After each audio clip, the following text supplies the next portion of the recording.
यानंतर एक महत्त्वाची आणि मोठी बातमी आता आपण बघूया। पदवीधर आणि शिक्षक मतदारसंघाच्या निवडणुकीच्या अनुषंगाने एक मोठी अपडेट समोर आलेली आहे। 26 जूनला मतदान होणार असून 1 जुलैला मतमोजणी होणार आहे। यापूर्वी 10 जूनला या निवडणुका होणार होत्या, परंतु शिक्षक संघटनांच्या आक्षेपानंतर निवडणूक आयोगाने ही निवडणूक पुढे ढकललेली होती।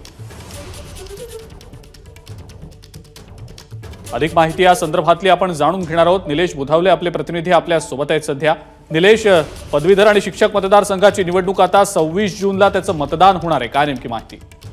अजिंक्य, ही निवडणूक पहिल्यांदा पुढे ढकलण्यात आली होती। याच्यामध्ये मुंबई पदवीधर असेल, कोकण पदवीधर असेल, यासोबतच नाशिक आणि मुंबई शिक्षक मतदारसंघाची ही विधानसभेची निवडणूक आहे, विधान परिषदेची। आणि त्यासाठी आता तारखा देखील पुन्हा एकदा जाहीर करण्यात आलेल्या आहेत। साधारणपणे 26 जूनला या संदर्भात मतदान पार पडणार आहे, तर 1 जुलैला मतमोजणी पार पडणार असल्याची माहिती मिळते। या संदर्भामध्ये खरं तर कपिल पाटील यांना यापूर्वी अर्ज दिला होता आणि तारखा पुढे ढकलण्यासंदर्भामध्ये विनंती केली होती। ही विनंती मान्य झाल्याचं देखील पाहायला मिळालं होतं। मात्र आता इलेक्शन कमिशनच्या नव्यानं तारखा जाहीर करण्यात आल्या। अजिंक्य, ठीक आहे निलेश, धन्यवाद सविस्तर माहिती दिली त्याबद्दल। एबीपी माझा, उघडा डोळे बघा नीट।